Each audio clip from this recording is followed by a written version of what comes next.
सभी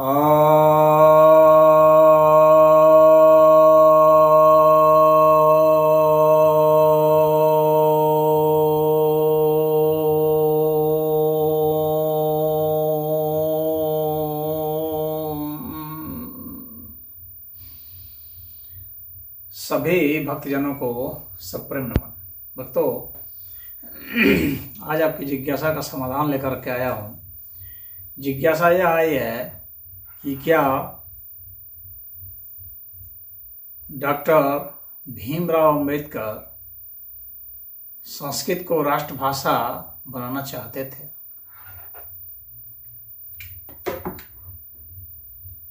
तो इस विषय पर तो मैं कहूँगा कि हाँ,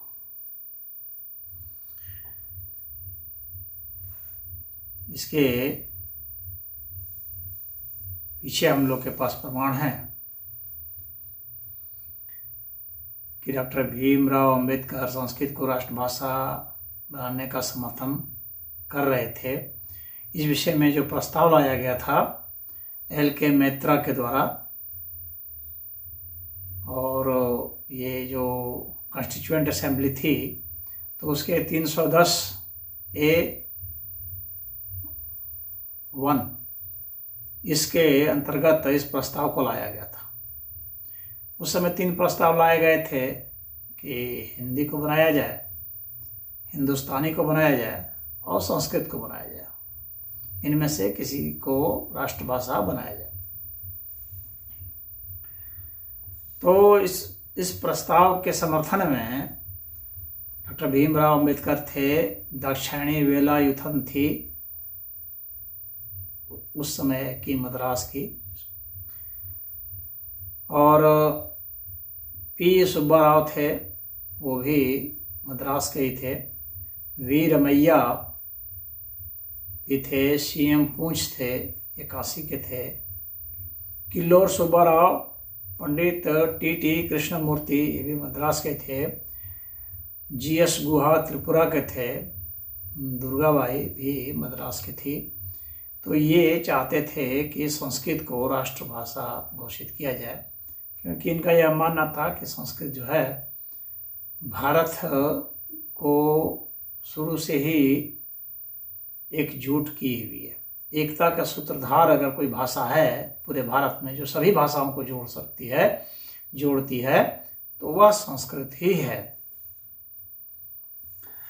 और संस्कृत के ऊपर जो है एक रिपोर्ट बैठाई गई, संस्कृत कमीशन बैठाया गया 1956-57 में, और उसमें जो है उसके पेज नंबर 200 चैप्टर 10 पारा 22 में ये बताया गया है कि doctor B.R. Ambedkar, who as the law member was piloting the bill, was also reported to have favored that proposal।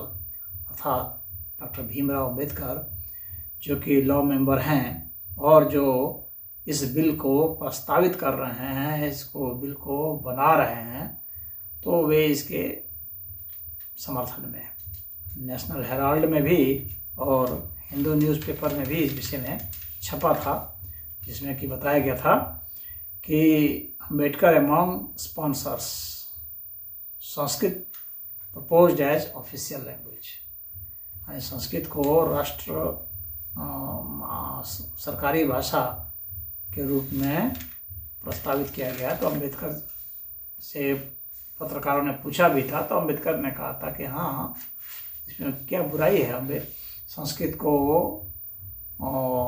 राष्ट्रभाषा बनाने में क्या बुराई है, क्या दिक्कत है।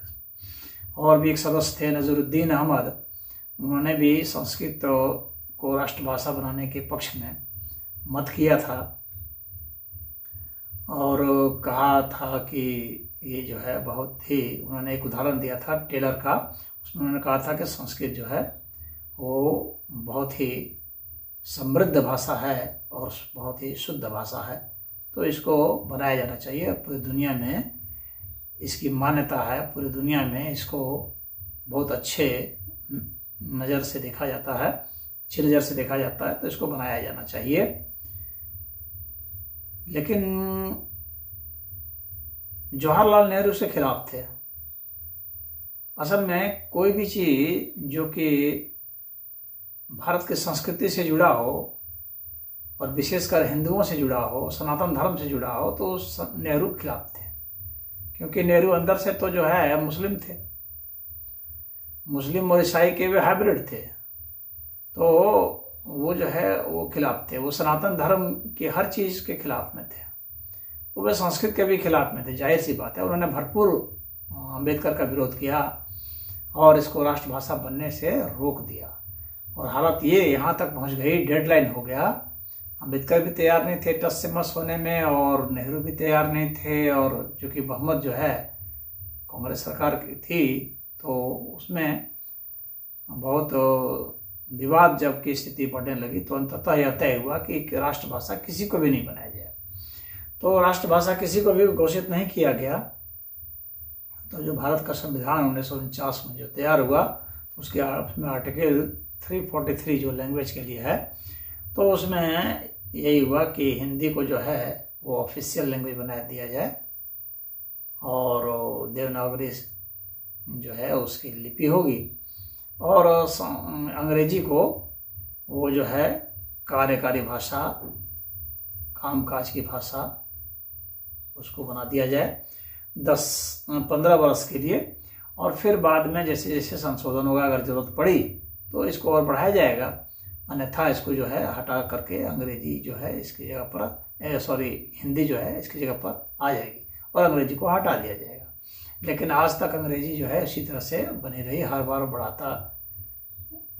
बढ़ाया गया उसको और बढ़ाता जाता रहा, और अंत में यह स्थिति आई है कि 75 साल बीत जाने के बाद भी हम लोग जो है वैसी स्थिति में हैं कि वो अंग्रेजी को ही लेकर के हम लोग चल रहे हैं, और हमारे देश की जो है भाषा अब हिंदी को माना गया, लेकिन हिंदी जोड़ने में समर्थ नहीं है, क्योंकि दक्षिण भारत में आप देखते हैं काफ़ी विरोध होता है हिंदी का।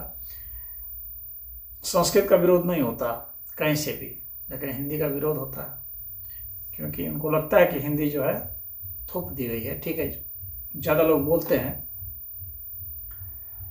तो, लेकिन इसकी मान्यता उतनी नहीं हो पाई और संस्कृत का उतना विकास नहीं हो पाया जितना कि हो जाता। अगर राष्ट्रभाषा होने के कारण संस्कृत का विकास और ज़्यादा होता। हालांकि प्रस्ताव यह दिया गया था कि संस्कृत का संवर्धन किया जाए, इसको सुरक्षित रखा जाए, इसको बढ़ावा दिया जाए,